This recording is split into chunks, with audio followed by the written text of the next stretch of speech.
Mari kita membaca bersama-sama dari Ibrani pasal ke-11.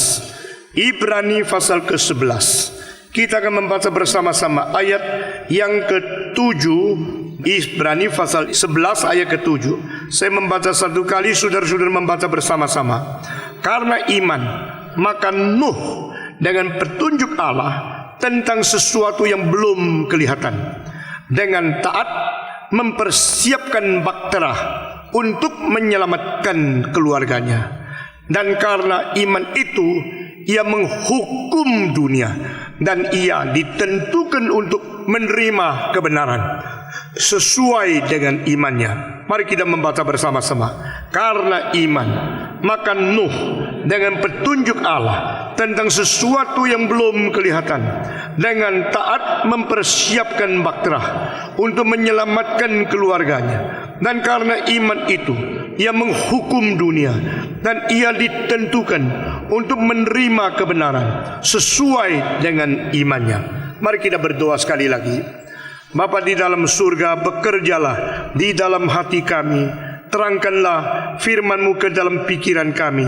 Siapkanlah jiwa kami untuk menerima segala kebenaran sebagai benih yang akan ditanamkan ke dalam hidup kami, supaya boleh berakar ke dalam dan boleh berbuah keluar, sehingga kami boleh menjadi orang Kristen yang makin mendekati isi hati Tuhan, makin berkenan di hadapan Tuhan, makin berjalan di dalam rencana Tuhan.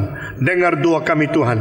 Kami serahkan hamba-Mu dan serahkan setiap anak-anak-Mu yang berada di kebaktian ini di dalam tangan Tuhan sendiri. Dalam nama Yesus Kristus, penebus dan juru selamat kami yang hidup, kami berdoa. Amin. Kita telah menyinggung tentang iman daripada seorang yang bernama Enok. Enok hidup sampai umur 65 tahun. Dia sadar dan dia berubah, dan dia mulai hidup berjalan dengan Tuhan. Saya tidak tahu mulai umur apa engkau mendapatkan kesadaran total mengenai nilai hidup. Ada orang sendiri mungkin mereka sudah mengambil keputusan seumur hidup harus bagaimana hidup. Ada orang sampai mati tidak sadar. Ada orang sampai kelihatan peti mati sudah dekat, baru dia menyeru nama Tuhan. Saudara-saudara, karena Enok umur 65, dia sudah berjalan dengan Tuhan.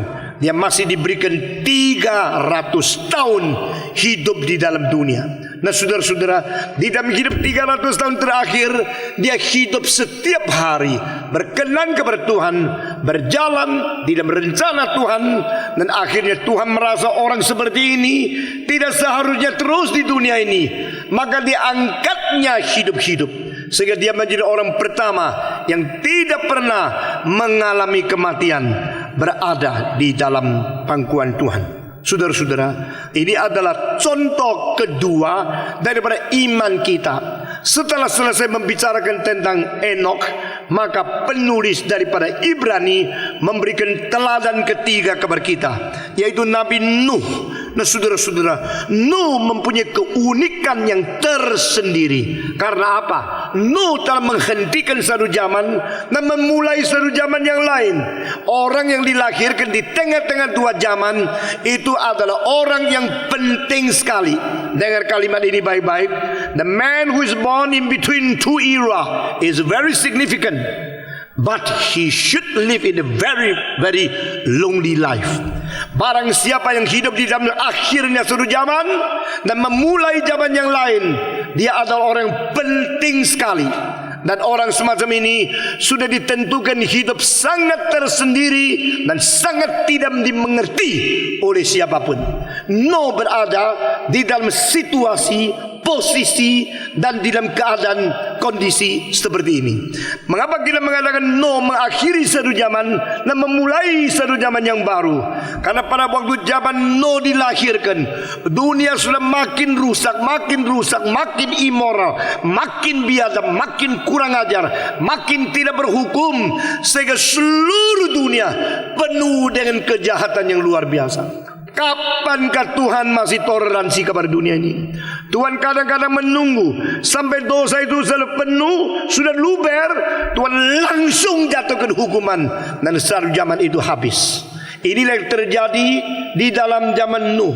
Kita boleh mengatakan zaman Nuh merupakan satu zaman di mana Tuhan Allah menyatakan kemarahan yang terbesar sepanjang sejarah, selain hukuman yang terakhir pada waktu Yesus datang kembali. Before the last judgment of Jesus' second coming, maka ini merupakan kemarahan yang terbesar yang Tuhan nyatakan. Saya tidak tahu kenapa Tuhan mesti marah sampai begitu, hancurkan, hanyutkan, binasakan seluruh dunia. Pada zaman itu hanya sisa satu keluarga, itu keluarga Nuh. Lalu dari keluarga Nuh Tuhan mulai melalui anaknya meneruskan zaman itu sampai sekarang masih ditoleransi. Saudara-saudara, jadi zaman kita sampai sekarang ini dimulai pembaruan daripada Nuh, bukan dari Adam. Karena dari Adam sampai Nuh itu ada sesuatu zaman di mana Tuhan memberikan kesempatan manusia melangsungkan, mempraktekkan kebebasan seenak mungkin. Tetapi pada waktu zaman Nuh Tuhan mengatakan berhentilah zaman ini. Saya mulai lagi memilih satu orang. Saya memakai orang itu untuk menurunkan orang-orang yang lebih takut kepada Tuhan. Dari keluarga mereka mulai membentuk satu sistem orde baru daripada dunia. Istilah orde baru, pembaruan. Dan istilah seperti demikian selalu terjadi dalam sejarah. Tapi tidak sampai 20-30 tahun yang disebut orde baru sudah menyatakan kebusukan yang tidak karu-karuan. Saudara-saudara, kita dengan mata di atas kepala kita sendiri, kita melihat setiap zaman yang bisa tahan berapa lama sih? Bukan saja demikian, Church Growth Department daripada Full Theological Seminary menemukan gereja pun tidak tahan lama. Maksudnya gereja kalau sudah sampai 50 tahun lebih mulai menjadi layu, mulai menjadi tua, mulai menjadi korup, mulai menjadi rusak. Saudara-saudara, lalu Tuhan bangkitkan gereja baru lagi, gereja baru dengan semangat baru, dengan visi baru, dengan gerakan baru, dengan sesuatu pengarahan dan harapan yang baru supaya gereja boleh baik-baik melayani Tuhan. Tidak lama kemudian gereja mulai 30 tahun sulit bertumbuh lagi. 50 tahun kemudian gereja mulai menjadi tua, mulai hilang visi, mulai hilang kesegaran, mulai hilang arah, mulai hilang moral lagi. Lalu Tuhan buang gereja itu menjadi gereja yang gedungnya bagus tapi rohaninya hancur. Saudara-saudara, setiap sesuatu kalau dimulai selalu dimulai dengan sesuatu motivasi yang bersih, sesuatu visi yang jelas, sesuatu tindakan yang sungguh-sungguh taat kepada visi dan penggerakan yang mereka terima. Tapi kenapa tidak bisa tahan lama? Saudara-saudara, ini membuktikan bahwa korup dan sifat korup daripada dosa itu senantiasa bergerak dalam hati kita. Itu sebab kita memerlukan sesuatu kekuatan konsisten untuk memelihara bagaimana kita terus menerus menyenangkan Tuhan, terus menerus hidup sesuai dengan kehendaknya. Kepekaan pimpinan Tuhan, kesungguhan jiwa, kemurnian motivasi, dan ketaatan sepenuhnya. Itu kalau sudah mulai hilang, gedung berapa bagus percuma. Saudara-saudara, organisasi berapa besar percuma, uang berapa banyak percuma. Karena yang paling penting itu hati, itu batin, itu jiwa dan motivasi. Saudara-saudara, di dalam zaman Nuh kita melihat seluruh dunia korup, seluruh dunia rusak, dan apa yang dicatat di Alkitab mengerikan.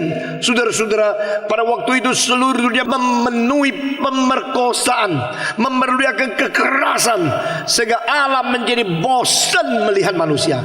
Allah sendiri menjadi jengkel melihat dosa manusia, dan Allah mengatakan bahwa dunia ini sudah terlalu rusak, dan setiap hari yang dipikirkan itu adalah jahat melulu. Yang dipikirkan, yang disimpan dalam hati itu hanya ada dosa, itu hanya kejahatan sekali.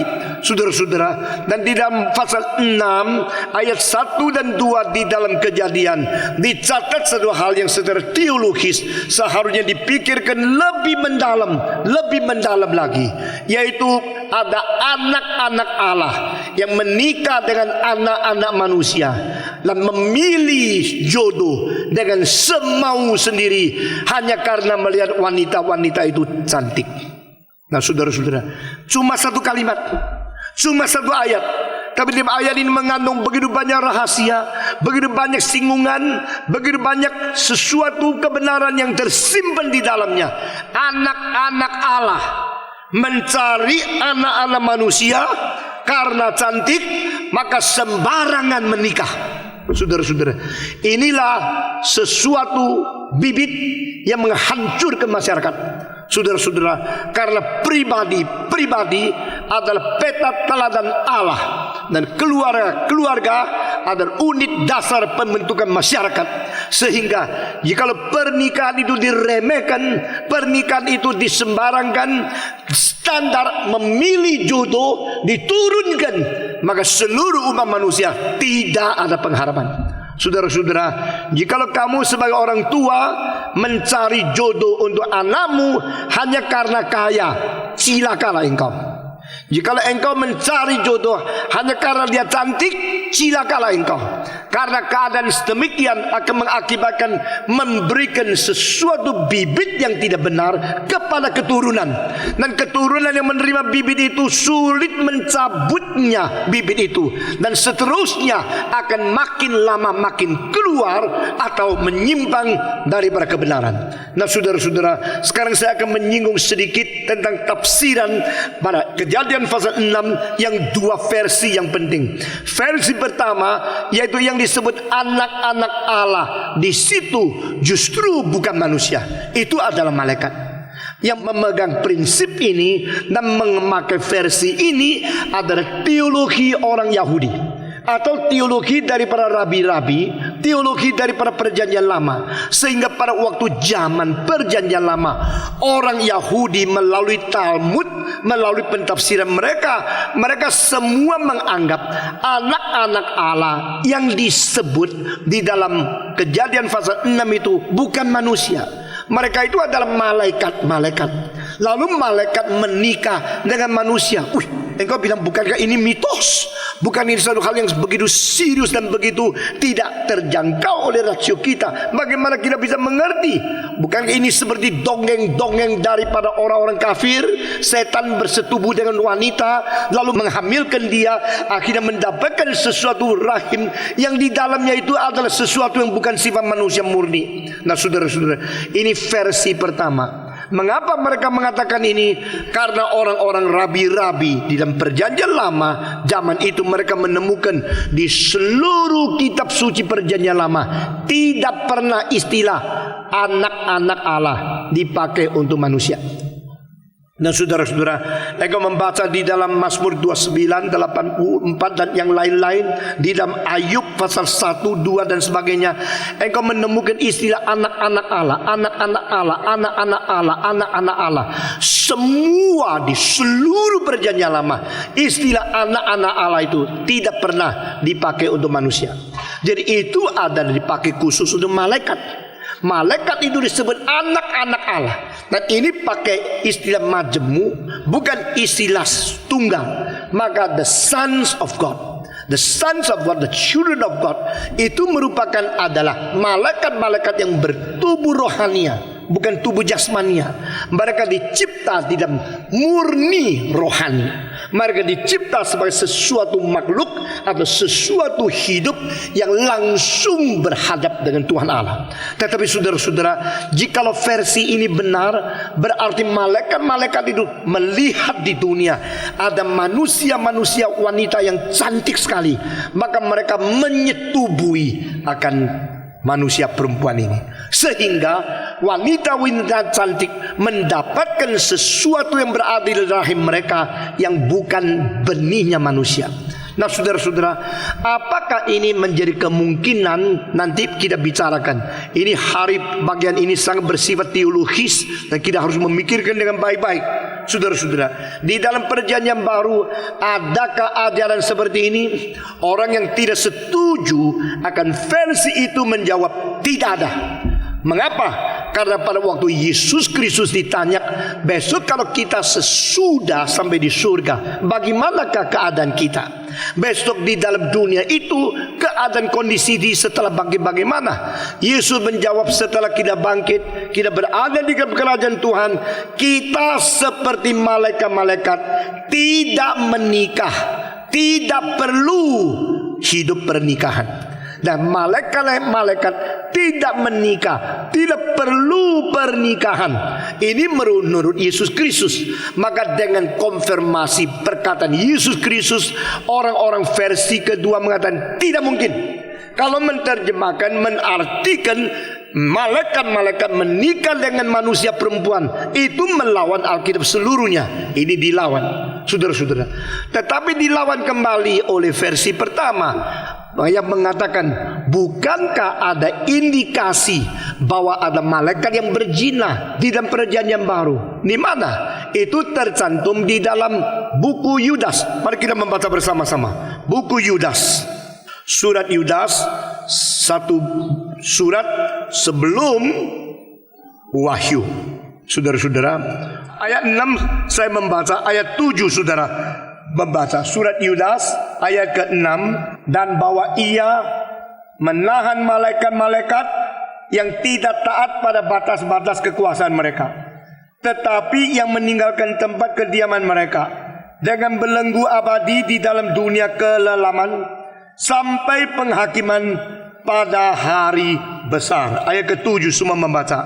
Sama seperti Sodom dan Gomora dan kota-kota sekitarnya, yang dengan cara yang sama melakukan percabulan dan mengejar kepuasan-kepuasan yang tak wajar, telah menanggung siksaan api kekal sebagai peringatan kepada semua orang.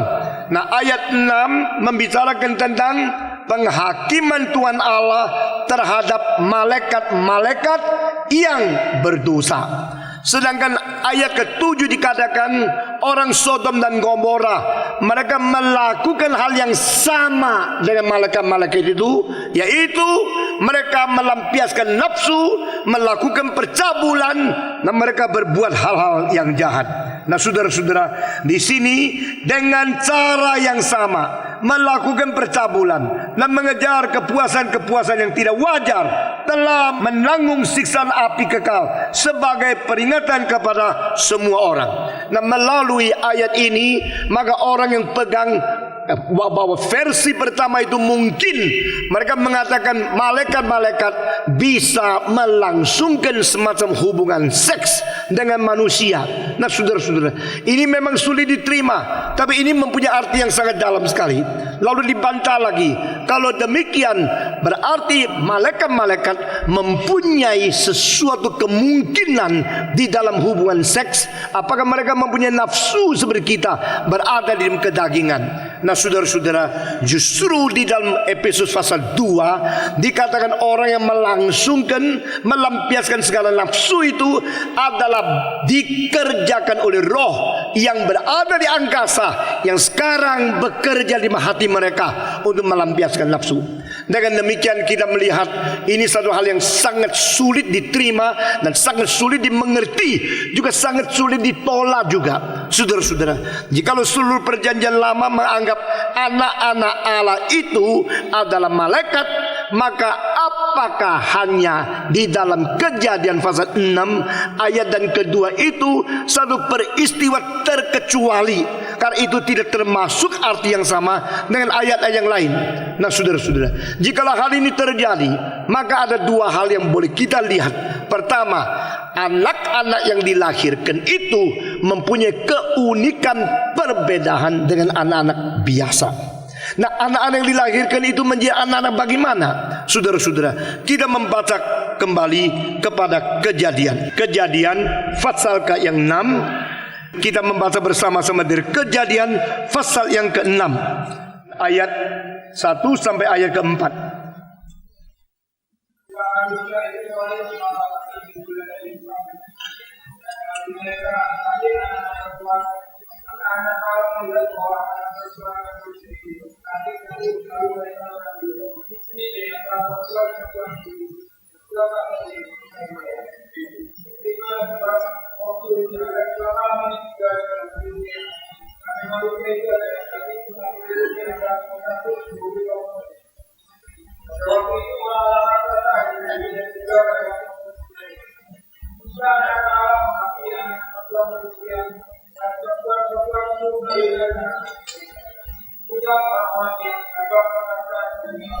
Inilah orang yang gagah perkasa di zaman dulu itu.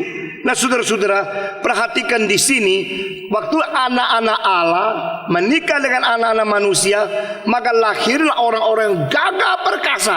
Nah, ini mengindikasikan ada kemungkinan sesuatu jenis yang berbeda dengan manusia biasa. Dilahirin di dunia, nah mereka disebut orang-orang yang gagah perkasa. Orang-orang macam ini apakah artinya? Di dalam bahasa Ibrani memakai istilah Nephilim, saudara-saudara, Nephilim. Nephilim, istilah Nephilim di dalam bahasa Ibrani berarti orang yang jatuh melarat. Orang yang jatuh, orang yang sudah menjadi orang yang sudah merosot, yang sudah jatuh. Nah, orang yang gagah perkasa. Mengapa disebut orang yang jatuh di sini? Nah, saudara-saudara, berarti secara tubuh mereka besar, mereka unik luar biasa. Tapi secara kerohanian mereka ada orang yang jatuh luar biasa. Nah, ini kalau digabungkan berarti ada semacam jenis yang lain yang diizinkan Tuhan di dalam keadaan yang terpaksa. Bukan Tuhan terpaksa, tetapi ada sesuatu dalil sehingga di dunia ini terjadi semacam benih yang rusak dan perkasa sekali tubuhnya. Dilihat daripada fisik besar sekali, tapi dilihat daripada keadaan, daripada rohaninya, itu orang yang jatuh sama sekali. Sehingga ini merupakan sesuatu hal yang seolah-olah tidak direncanakan asli, tapi muncul. Nah, ini menjadi satu kesulitan sehingga versi kedua sama sekali tidak terima. Nah, saudara-saudara, versi kedua mengatakan pertama, malaikat tidak mungkin menikah dengan manusia. Kedua, tidak mungkin terjadinya sesuatu di luar rencana Allah. Meskipun dikatakan seolah Tuhan membiarkan terjadi. Ketiga, orang-orang semacam demikian itu tidak ada catatan lain di Alkitab untuk mendukungnya, sehingga versi pertama ditolak oleh versi kedua. Lalu sekarang kita mau tanya, versi kedua itu versi apa? Versi kedua mengatakan itu adalah anak-anak manusia yang hormat dan takut kepada Tuhan, yaitu keturunan daripada Said. Maka waktu mereka melihat keturunan dari Kain yang ada yang cantik sekali, mereka lupa kerohanian mereka. Mereka lupa iman mereka. Mereka lupa tanggung jawab mereka, hidup takut dan sesuai dengan kehendak Tuhan. Maka mereka mencari orang kafir, mencari asal cantik, lalu menikah, mengakibatkan begini. Dan saudara-saudara, dua versi ini masing-masing mempunyai penunjang yang cukup banyak di dalam abad-abad permulaan. Tapi pas sampai kepada abad kedua sesudah Masehi, hampir versi pertama itu semua ditolak. Dan di dalam Protestan, di dalam Kristen, di dalam Katolik, setelah abad kedua, hampir semua gereja terima versi yang kedua. Nah, saudara-saudara, saya sendiri merasa versi pertama tetap mempunyai nilai teologis, tetapi tidak sesuai dengan seluruh kitab suci secara utuh. Namun demikian, di dalam versi kedua jauh lebih mempunyai nilai etik untuk kita pelajari. Saudara-saudara, anak-anak daripada Said, anak-anak setelah Kain membunuh akan Habel, Tuhan menggantikan Kain dengan Said untuk menjadi satu penghiburan besar bagi orang-orang yang pertama, yaitu Adam dan Hawa. Dengan demikian Said itu takut kepada Tuhan, dan keturunan Said mulai dicatat akan silsilah mereka. Ini adalah orang-orang yang disebut anak-anak Allah, karena mereka takut, hormat kepada Tuhan. Nah, saudara-saudara, di dalam dua versi ini, kita lihat versi kedua, anak-anak Tuhan, anak-anak Allah diartikan sebagai orang-orang keturunan yang ibadah, orang yang cinta Tuhan, orang yang takut kepada Tuhan. Tetapi mereka di dalam memilih jodoh, mereka sembarangan, tidak ingat lagi seharusnya mereka takut kepada Tuhan. Dan mereka memilih hanya karena cantik, anak-anak perempuan manusia cantik. Mereka memilih mengistrikan mereka, dan sesudah itu melahirkan keturunan yang meskipun gagah perkasa, tapi mereka sebenarnya sudah melarat. Ini artinya. Nah, versi kedua membantah lagi, jikalau demikian mengapa Allah begitu marah, kecuali kemarahan itu berdasarkan dosa yang terlalu besar. Apakah manusia pilih jodoh yang cantik itu sudah menjadi satu alasan cukup sehingga Allah harus membasmi, harus membinasakan seluruh dunia? Nah, saudara-saudara, perdebatan ini akan menjadi panjang sekali. Dan sekarang kita akan mengambil ajaran saja. Waktu itu betul-betul Tuhan marah, dan kemarahan Tuhan begitu besar sehingga Tuhan mengatakan sekarang zaman ini harus berhenti. Nah, saudara-saudara, kalau Tuhan tidak toleransi, kalau Tuhan tidak sabar, maka saudara-saudara, gampang sekali dunia ini langsung hancur. Siapa yang bisa mengerti situasi bulan ini sama bulan lalu begitu besar perbedaan? Bulan lalu masih banyak kapal terbang penuh dengan orang. Bulan ini kosong. Bulan lalu di Reno, di tempat-tempat Las Vegas, banyak orang pergi berjudi, naik kapal terbang ke situ. Sekarang kosong semua. Kenapa? Kalau sudah campur tangan di dalam sejarah, siapapun tidak bisa memutarkan. Yang paling kaya di dalam satu malam menjadi orang paling melarat. Yang paling ramai di dalam satu malam menjadi paling sepi. Yang paling jaya di dalam satu malam menjadi bangkrut. Saudara-saudara, dunia ini jangan kita andalkan. Dunia ini bukan dunia yang kekal. Dunia ini fana adanya. Dan jikalau Tuhan mau menghancurkan satu zaman, Tuhan mau hentikan satu zaman, gampang. Tuhan mau membuat seluruh perdagangan sepi, gampang sekali. Saudara-saudara, jadi manusia ini sebenarnya terlalu kecil. Kita jangan sombong, kita jangan congkak, kita jangan berandal kepada diri sendiri, karena Tuhan yang menentukan unsur yang terakhir. Pada waktu Tuhan melihat, berarti Tuhan tidak pernah meninggalkan sejarah. Orang Kristen Reform khususnya percaya Allah penguasa sejarah, Allah penguasa perjalanan proses seluruh sejarah dan berdunia. Dan ini salah satu keunikan daripada sifat ilahi yang kita pegang. Perbedaan konsep ilahi kita dan konsep ilahi agama yang lain, yaitu Allah sendiri berkata, bandingkan dengan saya dengan Allah-Allah yang manakah? Hai Israel, engkau membandingkan aku dengan ilah-ilah yang mana? Bukankah aku yang telah menetapkan hari akhir? Dari permulaan aku menunjukkan hari akhir. Itulah aku adalah Allahmu, aku adalah Yehova. Nah, di sini Tuhan menyatakan Dia adalah Tuhan yang sejati melalui satu keunikan, yaitu Dia menentukan arah sejarah.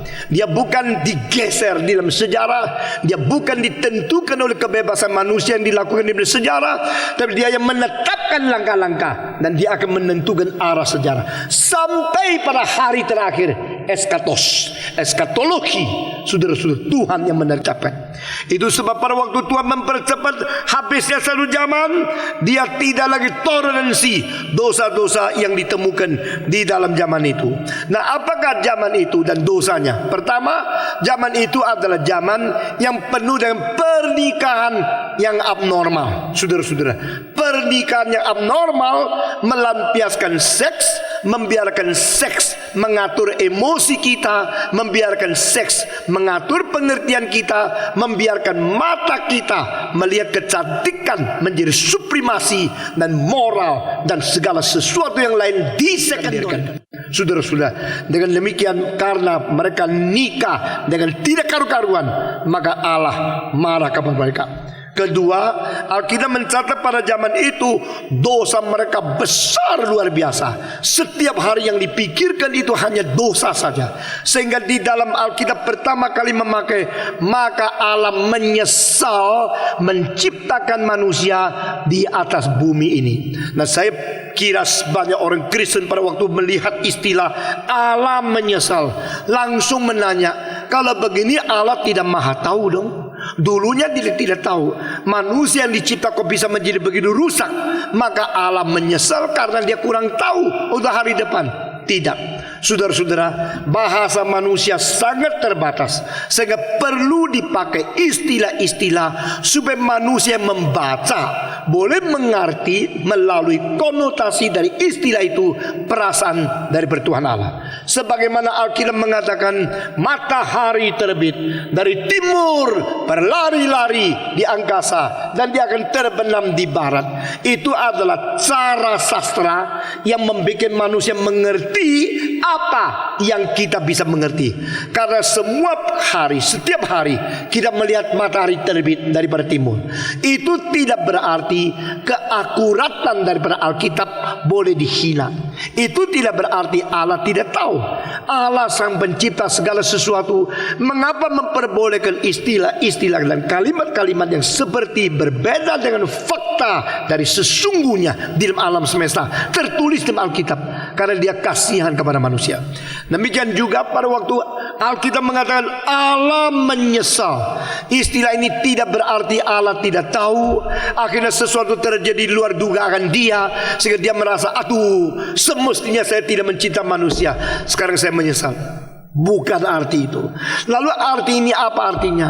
Arti ini berarti Tuhan sekarang memberikan sesuatu tanggapan yang sikapnya begitu berubah dengan sikap sebelumnya secara emosi. Itu artinya, sekali lagi, sesuatu perubahan emosi Tuhan dalam menanggapi seseorang atau satu zaman di dalam rencananya. Saudara-saudara, mengapakah yang dulu dibaiki sekarang dihukum? Itu perubahan emosi.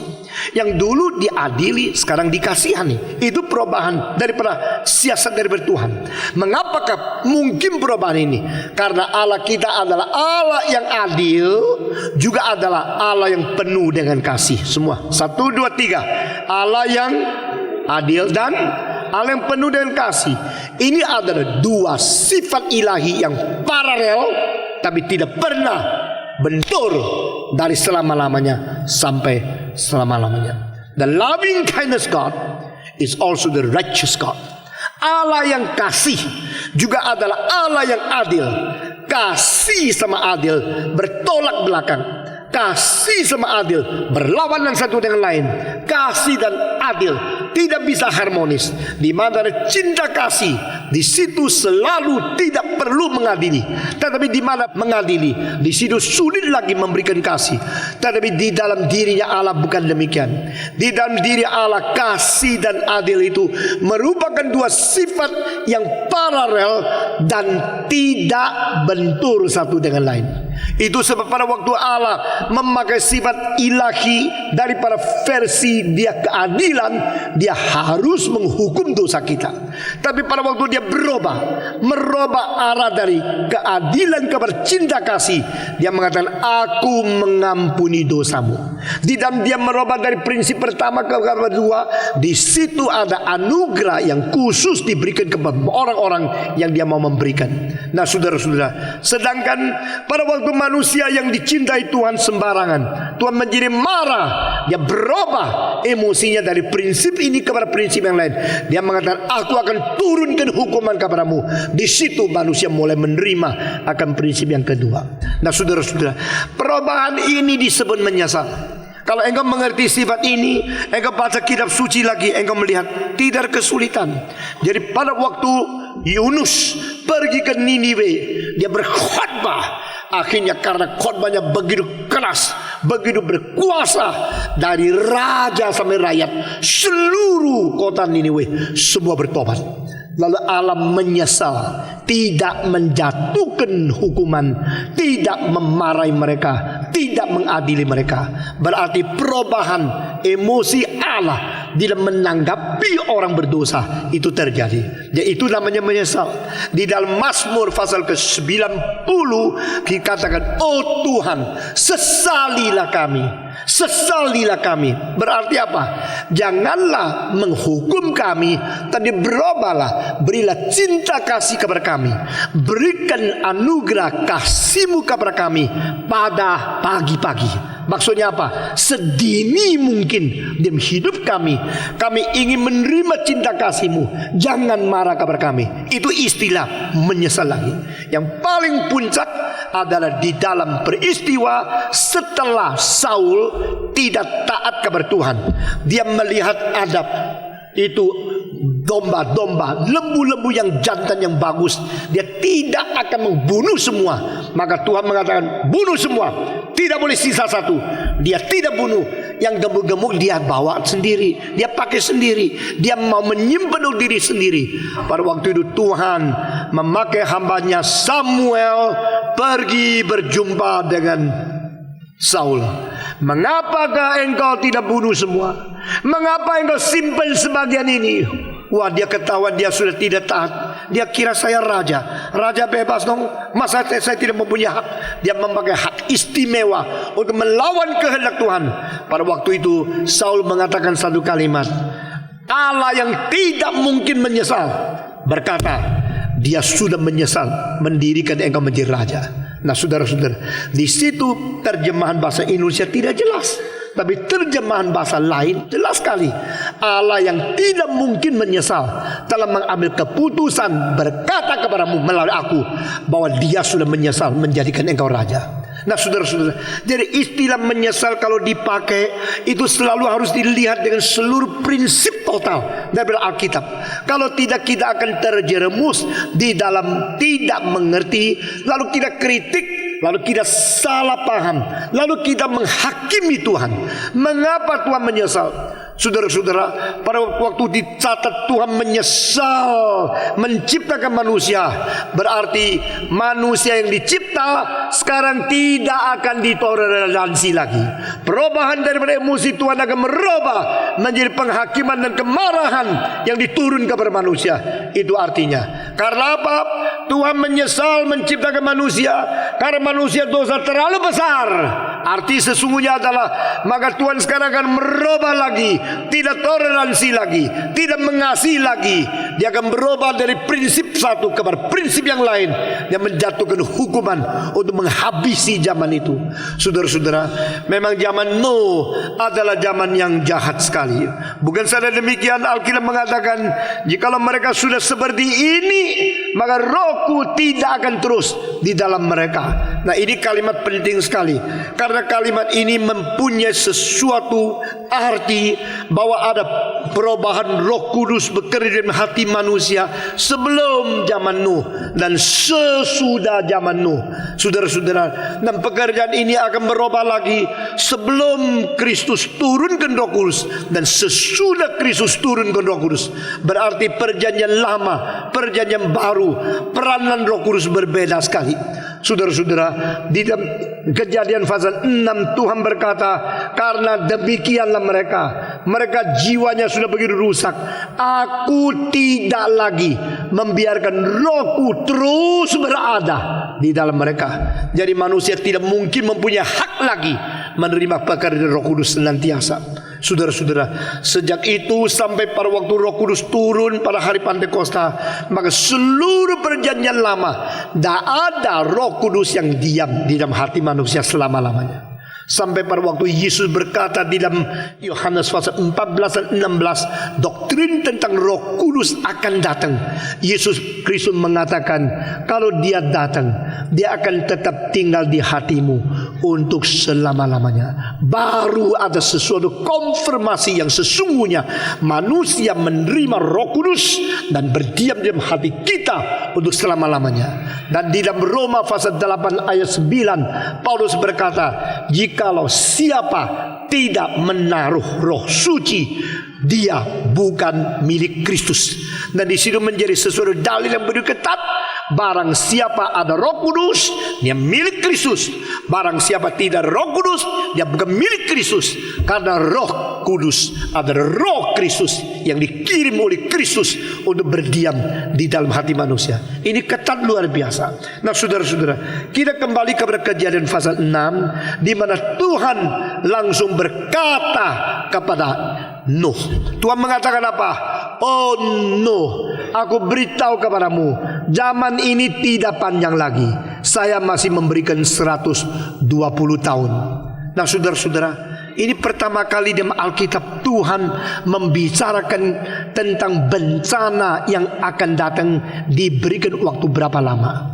Bagus sekali ya kalau Tuhan mengatakan, "Hey Stephen Tong, beritahu kepada jemaat di Indonesia, Yesus akan datang masih ada 10 tahun atau 12 tahun." Begitu. Mari kita siap baik-baik kan? Bagaimana siap? Tapi tidak dikasih tahu. Tetapi zaman Nuh dikasih tahu. Tuhan Allah memberitahu kepada Nuh, zaman ini terlalu rusak. Namun demikian saya masih memberikan waktu 120 tahun. Nah 120 tahun itu untuk apa? Kalau itu sudah begitu rusak, kenapa perlu begitu panjang? Untuk Nuh mempersiapkan satu hal yang sangat-sangat illogical, yang sangat-sangat tidak masuk akal, dan sangat-sangat susah, sangat-sangat besar, sangat-sangat memerlukan waktu. Bikin satu kapal yang terbesar di atas gunung. Saudara-saudara, hanya orang gila yang bikin kapal di gunung, betul nggak? Adakah orang bikin kapal di gunung? Hah? Iya, kalau kapal kertas boleh jadi di gunung. Kapal yang besarnya sampai semua binatang boleh masuk, itu namanya baktera. Nah saudara-saudara, orang-orang di Tübingen School pada waktu abad ke-19, mereka menganggap ini semua dongeng, ini semua lelucon, semua mitos, semua yang ditulis di dalam Kejadian pasal 1 sampai 11 itu tidak ada. Itu cerita kosong. Itu orang tradisi dari orang Yahudi yang tidak bertanggung jawab. Itu adalah mitos, sama seperti cerita Babilonia, cerita daripada orang Amazon, cerita daripada orang Aztec, cerita daripada orang-orang Mesir yang kuno yang tidak ada. Saudara-saudara, sampai pada tahun setelah peperangan dunia pertama, sebelum peperangan dunia kedua, satu kapal terbang Rusia melewati akan Turki di tempat Ararat, yaitu gunung yang sangat tinggi penuh dengan salju. Mereka waktu terbang menemukan ada sesuatu baktera yang sudah tua sekali. Lalu mereka terbang, mereka catat di mana, tetapi tidak terlalu jelas karena saljunya banyak. Mereka pulang sampai di Moskow. Mereka melaporkan kepada pemerintah komunis di Rusia. Sesudah itu mereka mulai memikirkan kemungkinan mau menemukan sesuatu di Gunung Ararat. Ini peninggalan purbakala, peninggalan orang kuno. Bagaimana? Waktu dicatatnya itu kapal terbang di situ kira-kira berapa panjang, berapa besar, dan bahannya kayu dan sebagainya. Itu sudah dicatat semua sampai di Rusia. Sesudah itu mereka mau kirim orang ekspedisi untuk menemukan. Terjadi peperangan dunia kedua dan akhirnya tidak bisa ditemukan. Nah saudara-saudara, tetapi pernah ditemukan oleh orang-orang bahwa di atas gunung Turki yang tinggi sekali ada kayu yang besar dan ada sesuatu diperkirakan paling sedikit 60 meter panjangnya. Nah saudara-saudara, kalau gedung ini dari sana sampai sini saya perkirakan 37 meter, maka kapal yang besar yang ditemukan di gunung itu adalah paling sedikit 60 lebih meter dan sebagainya. Nah saudara-saudara, sekarang sedang mungkin akan ada orang selanjutnya akan menemukan akan hal itu. Dunia masih akan mengungkapkan banyak rahasia di dalam sejarah yang selama ini kita belum tahu. Nah saudara-saudara, sehingga dia melakukan satu hal yang sulit sekali. Itu zaman yang kuno, zaman yang lama, tidak ada alat, tidak berkakas, dan Tuhan menyatakan. Di sini kita melihat seluruh zaman tidur, hanya satu orang bangun. Seluruh zaman kabur, hanya satu orang jelas. Seluruh zaman sudah tidak berperasaan, hanya satu orang yang peka. Saudara-saudara, orang semacam begitu sangat penting. Semua tidur, dia bangun. Semua kabur, blur, dia tajam. Semua tidak ada perasaan, dia peka. Inilah namanya Nuh. Apakah yang mengakibatkan dia menjadi begini? Dia orang beriman, saudara-saudara. Pasal 11 pasal mengenai iman. Mari kita mengenal iman melalui semua orang-orang teladan, semua saksi-saksi yang luar biasa. Dan kita boleh menemukan iman yang mau diartikan di Alkitab itu apa? Adalah semacam iman yang mempunyai penglihatan rohani, kesadaran jiwa, satu kepekaan roh yang tidak ada pada zaman. Saudara-saudara, waktu Tuhan di surga melihat seluruh dunia, dia geleng kepala. Percuma, seluruh dunia tidur, seluruh dunia egois, seluruh dunia tahu dia berdosa, seluruh dunia melampiaskan nafsu. Tetapi namun demikian di antara umat manusia ada satu yang tidak tidur, ada satu yang peka, ada yang satu tajam, ada satu yang masih melihat. Siapa itu? Nuh. Maka itu namanya iman. Di sini kita melihat dengan jelas iman adalah penglihatan rohani yang peka. Iman adalah kesadaran jiwa yang peka. Iman adalah satu kejelasan visi yang peka. Ini namanya iman. Jadi Nuh adalah orang yang berbeda dengan seluruh zaman itu. Nuh berbeda dengan semua orang.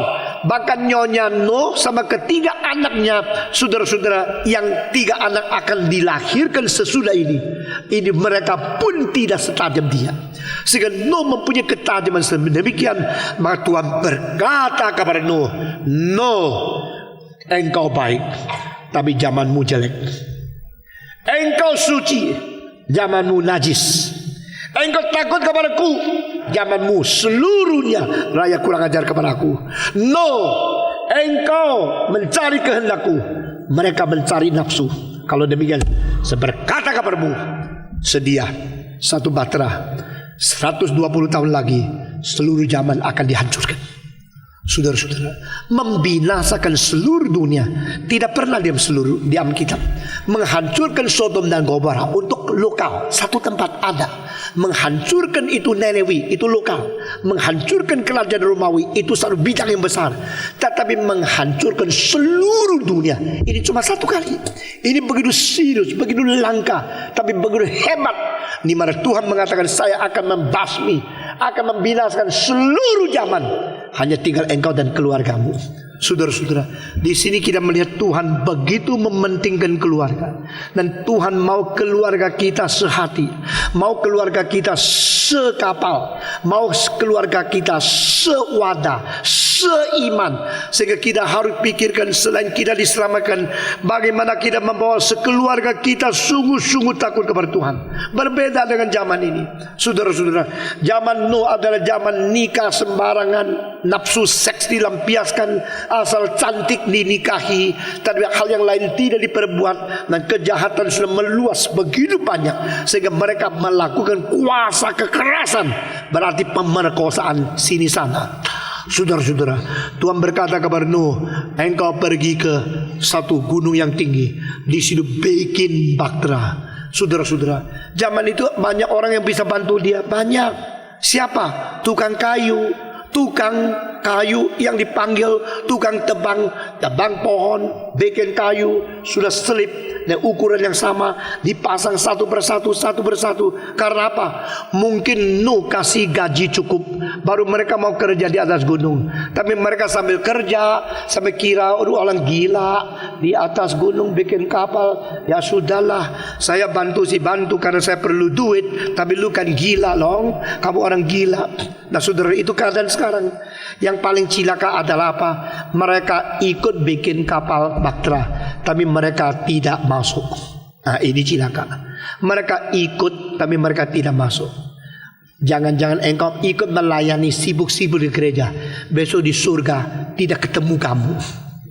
Jangan-jangan engkau ikut memberikan uang mendukung pekerjaan Tuhan, padahal engkau tidak rasa perlu Tuhan. Engkau hanya mau ternama, orang tahu kalau engkau pendukung. Saudara-saudara, jangan-jangan engkau ikut bangun gereja, engkau bangun, tapi engkau tidak berbagian dalam keselamatan dan kerajaan Tuhan Allah. Saudara-saudara, saya kalau memikirkan semua peristiwa di Alkitab, ajaran begitu banyak, mengerikan, betul menyentuh hati kita sampai sedalam-dalamnya. Orang yang membuat bahtera itu begitu banyak, begitu besar. Sesudah selesai, Tuhan berkata kepada Nuh, waktunya sampai, sudah 120 tahun, hari tertentu saya akan turunkan hujan. Sekarang cepat kabarkan Injil, suruh mereka masuk. Nah saya kalau tanya siapakah penginjil terbesar di dalam sejarah, engkau akan mengatakan Billy Graham, engkau bilang D.L. Moody, engkau mengatakan Billy Sunday, engkau mengatakan siapa-siapa saja. Saya berkata tidak. Seluruh sejarah penginjil yang terbesar, yang teragung adalah Nuh. Karena apa? Dia mengabar Injil 120 tahun. Akhirnya yang terima cuma 8 orang.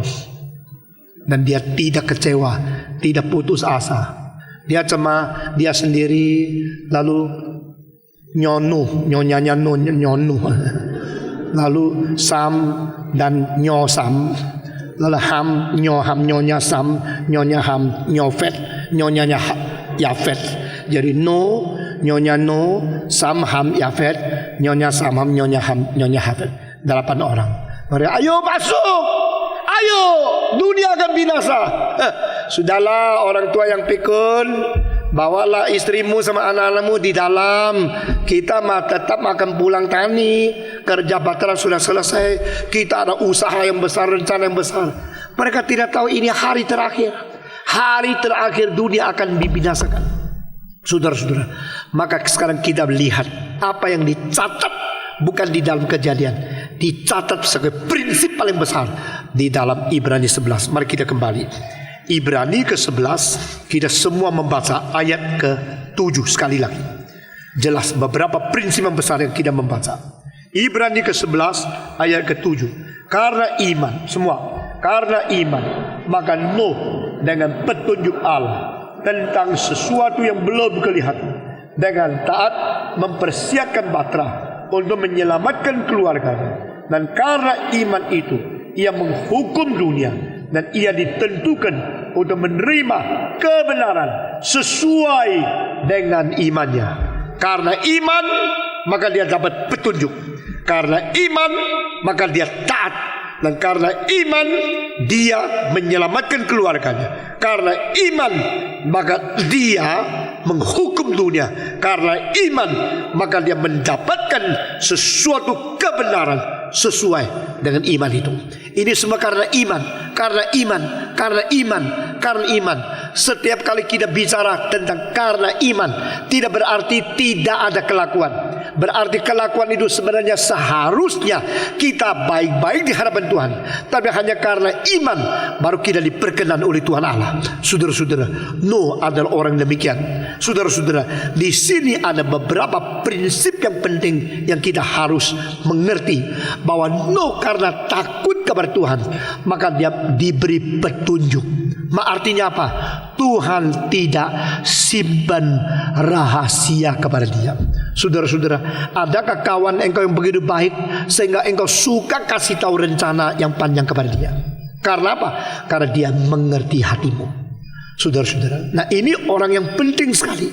Orang-orang yang Tuhan mau kasih petunjuk, Tuhan mau kasih tahu ini gini. Berarti dia paling confident, paling boleh menerima hal confidential. Karena apa? Di dalam hari biasanya dia begitu dekat dengan Tuhan.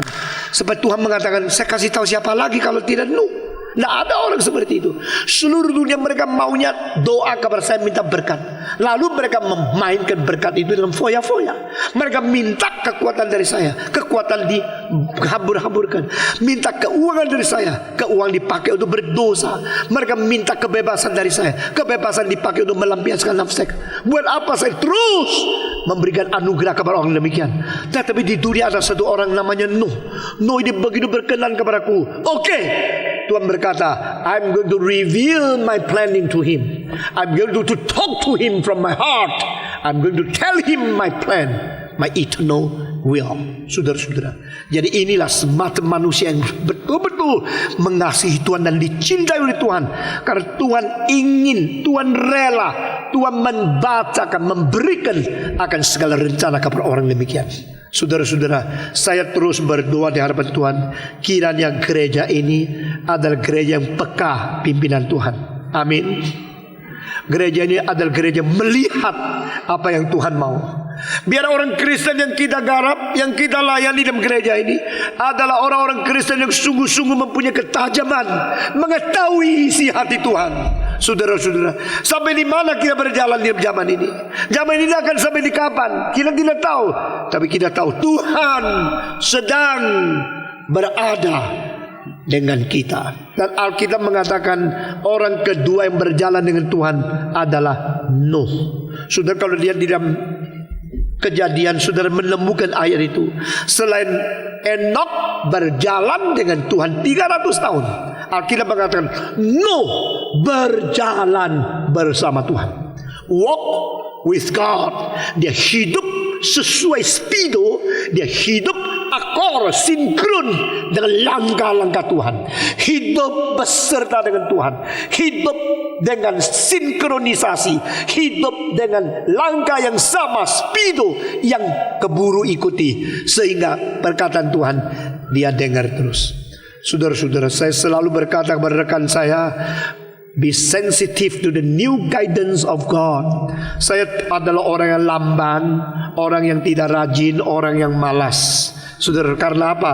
Karena banyak hal saya tidak berani ambil keputusan terlalu cepat. Saya pikir ini, pikir itu, bicara ini, bicara itu, belum ambil keputusan, sehingga banyak hal saya kerjakan lambat. Tapi saya minta kepada Tuhan, kalau jelas pimpinan Tuhan, langsung tindak, tidak boleh tunggu, langsung tindak. Nah, ini sifat saya. Pada waktu 2 bulan sebelum itu hari selesai dari tahun 82, saya rasa kita harus mengingatkan kembali akan 2 komponis yang besar, yaitu George Frederick Handel sama Johann Sebastian Bach. Tahun 85 adalah 300 tahun setelah mereka lahir, hari lahir. Maka sisa 2 bulan, bagaimana? Saya langsung mengumpulkan anak-anak di saat, langsung melatih mereka 18 lagu yang sulit biasa. Biasanya lagu-lagu seperti itu gereja-gereja yang lain setengah tahun belajar 1 lagu. Di dalam 2 bulan saya mengajar 18 lagu. Saya membawa mereka untuk membuat konser memuliakan Tuhan dengan lagu teragung di bersejarah di dalam 7 kota. Akhirnya lebih daripada 20.000 orang yang ikut akan itu. Waktu itu saya tidak sia-siakan. No time. Cepat-cepat mengejar. Saudara-saudara, pada saat-saat tertentu kita mengejar. Kadang-kadang tidak tahu kehendak Tuhan. Harus mulai atau tidak tahu. Saudara-saudara, banyak orang kritik kita terlalu lambat mendirikan badan majelis, terlalu lambat mengadakan pekerjaan diakonia. Saya tahu semua, tapi saya bukan tidak mau.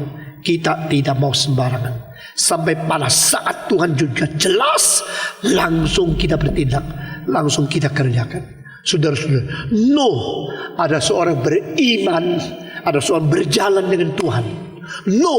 Ada seorang yang mengerti isi hati Tuhan, sehingga langkahnya sinkron, spidonya sama, sehingga dia keburu mendengar apa yang dikatakan oleh Tuhan di dalam hidupnya.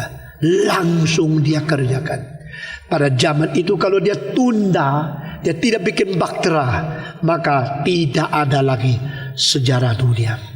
Saudara-saudara, jikalau dia tidak taat, dia tidak dengar, maka tidak ada keturunan yang bisa melangsungkan sampai sekarang. Ini semua karena ada seorang yang beriman kepada Tuhan, namanya Nuh. Dia taat, dia berjalan, dan dia mendengar firman Tuhan. Saudara-saudara, apakah yang kau dengar di dalam hidupmu? Apa yang kau dengar sudah ditransformasikan kepada hidup sehari-harimu? Apakah kehendak Tuhan yang kau mengerti? Kiranya Tuhan memberkati kita masing-masing. Mari kita berdoa. Siapa berkata, Tuhan, jadikan saya orang yang takut kepadamu, orang yang taat kepadamu, dan orang yang peka kepada suaramu. Ada orang demikian, acungkan tangan saudara. Siapakah? Puji Tuhan, puji Tuhan. Kita bersama-sama berdiri. Bapa terima kasih, Bapa terima kasih, Bapa di dalam surga, beri terima kasih. Mari kita berdoa untuk zaman yang jahat ini. Berdoa untuk zaman yang memperkosa, membunuh, membakar, menghancurkan gereja. Zaman yang penuh dengan kejahatan. Kiranya Tuhan membangkitkan orang yang takut kepada Tuhan, peka pada pimpinan Tuhan dan dengar suara Tuhan. Khususnya kita sendiri. Tuhan pakai kita. Mari kita semua buka suara, semua berdoa. Kita berdoa bersama-sama. Bapa di dalam surga, kami berterima kasih untuk ajaran-ajaran yang Tuhan berikan kepada kami. Kami berterima kasih untuk firman yang sudah disampaikan kepada kami. Kami menyerahkan diri ke dalam tangan Tuhan. Kiranya Tuhan Engkau memberikan kepekaan kepada kami, ketaatan kepada kami, sehingga kami menjadi orang Kristen yang sungguh-sungguh tajam terhadap pimpinan Tuhan dan suara Tuhan, dan kami boleh hidup sungguh-sungguh memuliakan Tuhan. Dengar doa kami ya Tuhan. Kami berterima kasih. Kami serahkan semua ini ke dalam tangan Tuhan. demi nama Yesus Kristus, penebus dan juru selamat kami yang hidup. Amin.